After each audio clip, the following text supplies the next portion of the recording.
This video is brought to you by Altium 365, where the world designs electronics, and Octopart, the fastest search engine for electronic parts. In today's episode, you will learn how to use Nodemcu ESP8266 Wi-Fi module with Adafruit IoT Platform or Adafruit IO for sensor monitoring. Since this is a getting started tutorial on the Adafruit IO, and I have to explain the most basic things, including how to create a free account on Adafruit IO, how to create your first IoT dashboard, how to install the Adafruit MQTT Library, and how to write a very simple program to send the sensors data to the Adafruit IoT platform. So I decided to use DHT11 Temperature and Humidity sensor with the Nodemcu ESP8266 Wi-Fi module. For this project, you will also need an OLED display module. The one you can see on the screen is the SSD1306 I2C-supported Oled display module, and you will also need a 5-volt buzzer. If you don't want to use OLED display and buzzer, it's okay, you can continue with ESP8266 and DHT11 sensor. You might be thinking, why Adafruit IO? Well, Adafruit IO is an IoT platform designed to display, respond, and interact with your project's data. Adafruit IO keeps your data private and secure for you. It's the Internet of Things for everyone. This means with Adafruit IO or Adafruit IoT platform, you can monitor your sensors and control your electrical or electronic devices from any part of the world, provided if the internet connection is available. Adafruit IO is absolutely free forever, but if you need more dashboards and features, then you can also try the paid version. Here is my Nodemcu ESP8266 development board along with DHT11 temperature and humidity sensor, SSD1306 OLED display module, and a 5-volt buzzer are connected. Let's kick off our practical demonstration, and afterward I will explain everything else. Altium 365 lets you hold the fastest design reviews ever. Share your designs from anywhere and with anyone with a single click. It's easy. Leave a comment tagging your teammate and they will instantly receive an email with a link to the design. Anyone you invite can open the design using a web browser. Using the browser interface, you are able to comment, markup, cross-probe, inspect, and more. Comments are attached directly to the project, making them viewable within Altium Designer as well as through the browser interface. Design, share, and manufacture all in the same space with nothing extra to install or configure. Connect to the platform directly from Altium Designer without changing how you already design electronics. Altium 365 requires no additional licenses and comes included with your subscription plan. Get real-time component insights as you design with Octopart built into Altium 365. Octopart is the fastest search engine for electronic parts and gives you the most up-to-date part data like specs, data sheets, CAD models, and how much the part costs at different amounts, etc. right in the design environment, so you can focus on your designs. Links to the Altium Designer, Altium 365, and Octopart are given in the description.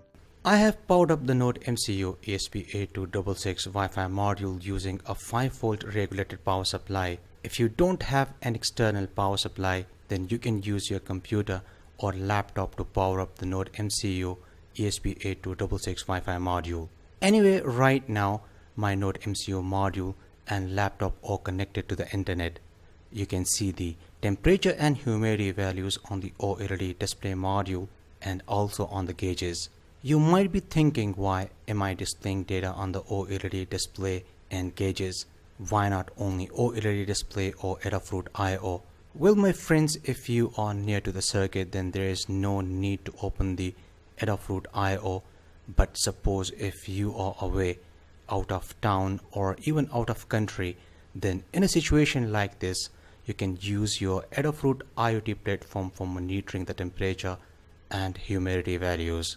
Besides this, I have also added code for controlling the buzzer. So whenever the temperature increases above 40 degrees Celsius, the buzzer automatically turns on. Let me practically demonstrate it for you.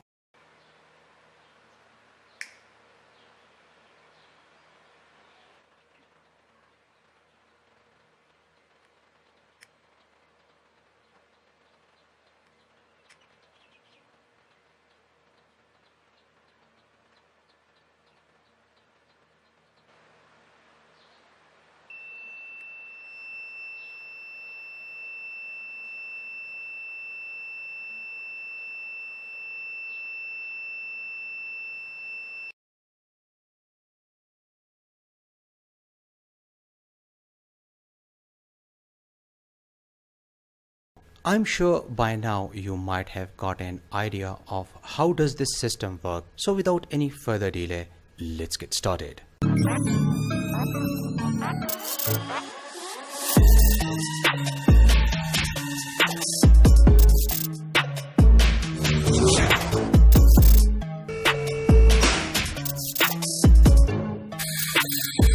Access granted.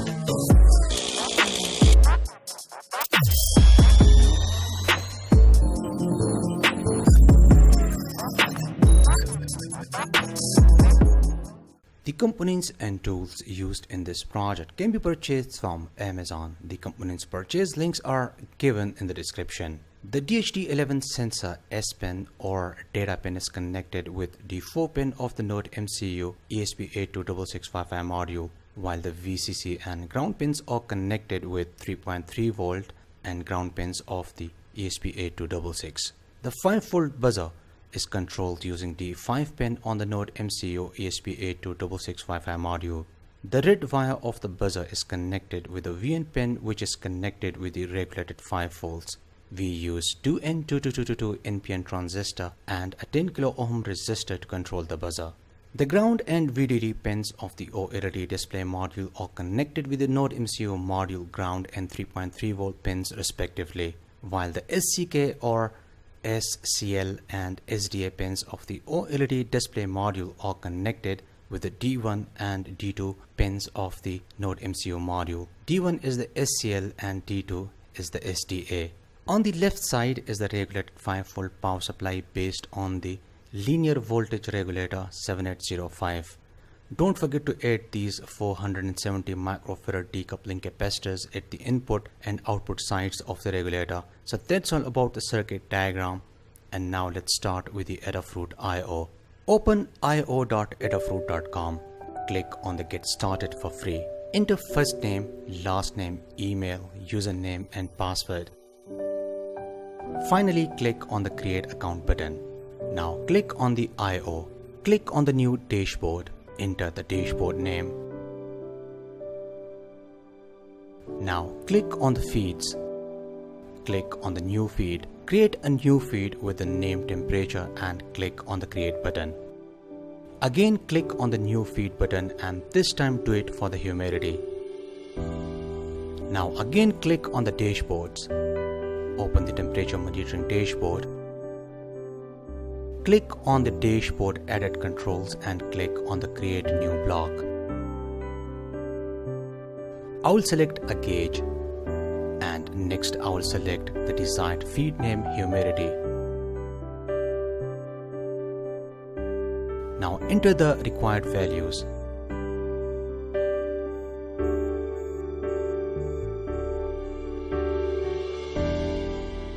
Once done, click on the create block button.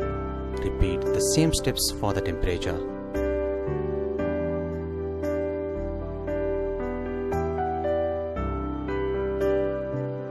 Again click on the dashboard edit controls and this time click on the edit layout to adjust the gauges. The Adafruit IO dashboard is ready. Now let's go ahead and take a look at the programming. Before you start the programming, first of all, make sure you download all the necessary libraries from our website electronicclinic.com. I will provide a link in the description.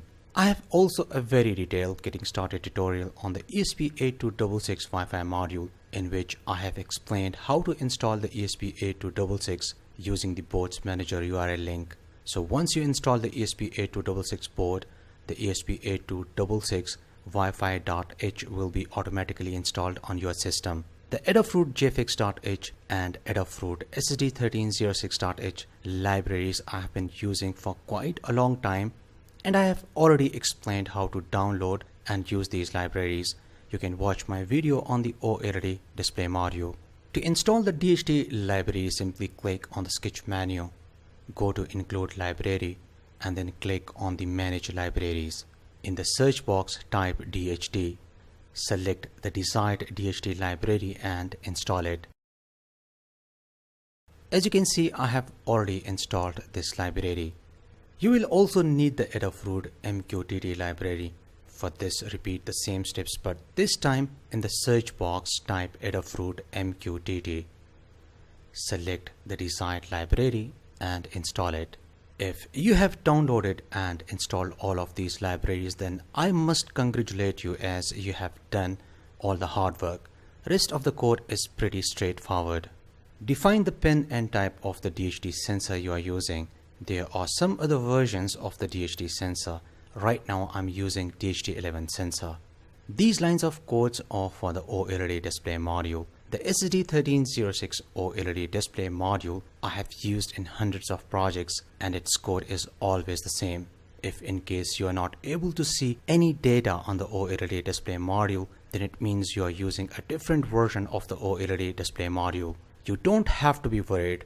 Watch my getting started tutorial on the OLED display module, in which I have explained how to solve the OLED display module related issues. Enter your Wi-Fi router name and password. You can also use a hotspot. Now, in order to connect your Nodemcu ESP8266 Wi-Fi module with the Adafruit IO, you will need to enter these details.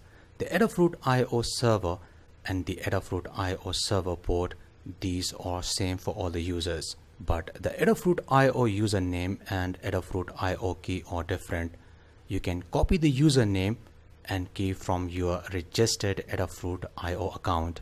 Define variables for storing the temperature and humidity values, and also define a pin for the buzzer. Rest of the code is pretty simple. The ESP8266 Wi-Fi module reads the DHT11 sensor and sends the temperature and humidity values to the Adafruit IO dashboard. Make sure you enter the correct feed name. In my case, I'm using two gauges with feed names temperature and humidity. Finally, these other instructions are used to display the temperature and humidity values on the OLED display module, and also to check if the temperature is above 40 degrees Celsius or below. So that's all about the programming. Support me on Patreon for more videos. I hope you liked today's episode. Like and share this video with your friends. See you in next episode, and thanks for watching.